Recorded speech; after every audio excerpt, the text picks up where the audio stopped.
This, I wasn't sure if I should do this song on the tour because of everything that's happened. I was just like, oh my gosh, can I have the piano turned down a little bit, Gary? Thank you. And it's so crazy because I'm like, this was always like one of my favorite songs to sing, and I even had a book come out for it and everything. So much can happen when you go through a faith crisis, and you know, the things that kept you steady and like you felt like kept you grounded suddenly are pulled from under you, and you just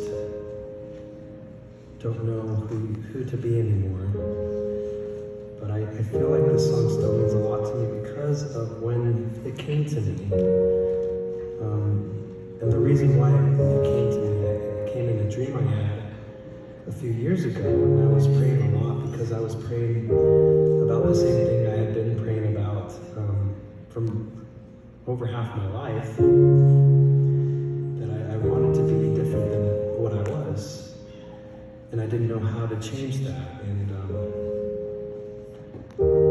so it was another night, not another night, but another week of trying to pray for God to change me because I was afraid of the way I was. And I up until even a year and a half ago, I tried to change. I tried everything I could to do the things that I felt would help me be the way that to not be the way I was. And I tried getting even engaged a few times. I got engaged 3 times, different times to wonderful girls. But I had to realize that I didn't desire them the way that they deserved to be. And they had even mentioned, each time I was with them, they were like, why are you so cold? And you're so distant. And one of them even said, I'm used to feeling loved. I don't feel that from you. And I was just like, I'm doing everything I'm supposed to. Like, I'm here with you, I receive my family, I buy you flowers. I talk to you for as long as I can on the phone. But I had to also realize that I was like, this fear and this growth of resentment towards you and the person you're with, you're supposed to love them. And it's like, you know what, I don't think this is a good thing. And they can feel it too. And they'd be like, what did I do wrong? I'm like, you didn't do anything wrong. And I had to just accept that I couldn't love them and desire them, like I said, the way that they wanted to, and the way I was wanting to. And so that caused a lot of change in me, and it scared me because I was like, no matter what I do, I'm always going to be this way. And it made it really hard to, I prayed lots. I'm like, God, you can change water into wine. You could allow the blind to see. You could raise the dead. Surely you can change me, but I thought maybe no matter how much I was praying, that maybe he didn't like me because I wasn't getting a response. At least not the one that I was wanting, the way I thought everyone told me the response I should get. Because I believed that God didn't want me to be the way I was. Because that's what I grew up hearing too. And it actually, it wasn't until a friend gave me a book, so, and it wasn't until I read that book, it was actually, he's a good friend of mine, Charlie Bird. Now, I didn't know him at the time, but he was the BYU mascot Cosmo the Cougar, and went viral doing dances with them, and then he made this book about his experience being a member of the Church of Jesus Christ of Latter-day Saints, but also explaining how it was for him being a member of the church and also being gay. And that was always a scary word for me. I was like, you're not supposed to say that word. But he I use that word, and it's not just who you like, but he said, in his book, he said, I have an eye for design, I love fashion, I dance. It's like, the reason why y'all know me is because I'm a dancer, as Cosmo the Cougar. And he said, I connect to women really well and all these things, and he said, if I wasn't gay, I probably wouldn't have any of those traits either. I would be a completely different person. And it just made me realize, he talked about how he shouldn't be looked at for being a bad person, and it just made me realize for the first time that maybe I can look at myself and not think of myself as bad. And it really changed my perspective on things, because I didn't think I could look at myself and say, you're okay. I thought, I can't like myself. No matter what I do, it doesn't matter how many people come to my shows, listen to my music, I'm not good and I'm not okay until I change how I am. But that became really dangerous. Because you start looking at yourself so bad, you think, oh, maybe I'm not good for anything. I'm not good enough to even be here. But I guess that was just on my mind, because I don't know if sorry about it.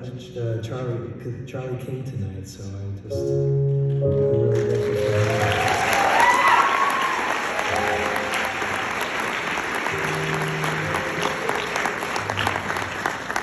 Charlie, thanks for just being you. Because you helped me to be okay being me, and you helped a lot of people like me realize it's so to not be afraid of ourselves and say it's okay to just be and not hate, not dislike ourselves. So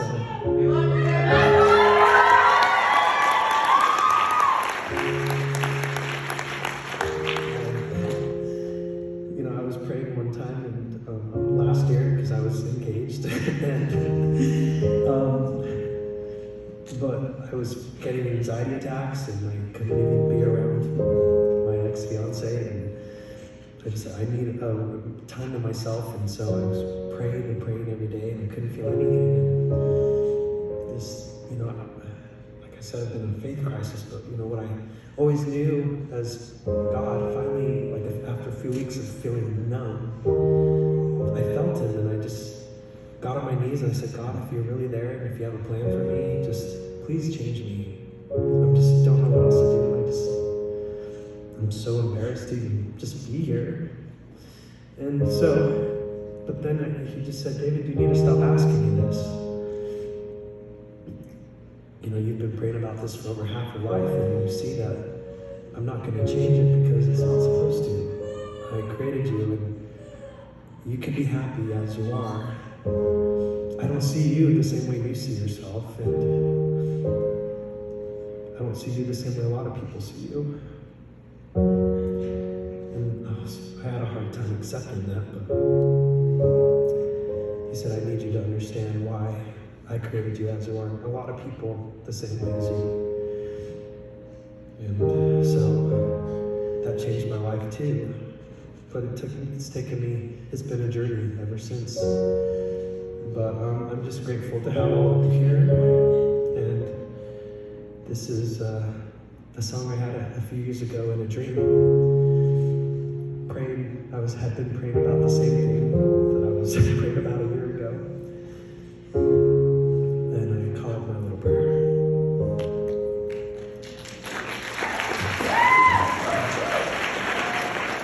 Heavenly Father, I am grateful for your eternal presence. I am learning to be patient, and that you are really there. Sometimes I am afraid, and I know that's lacking faith, but I begin to understand that for me you have a plan. Heavenly Father, I am grateful for you sending your Son to die so that I live, and for never giving up. I'm learning every day that I won't always have my way, but I'm beginning to understand that for me you have a plan.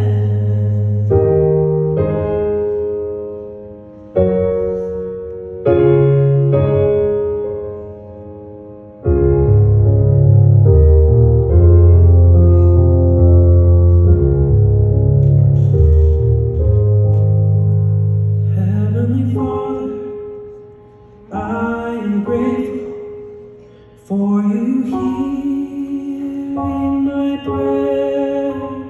I am learning to be patient, and that you are really there.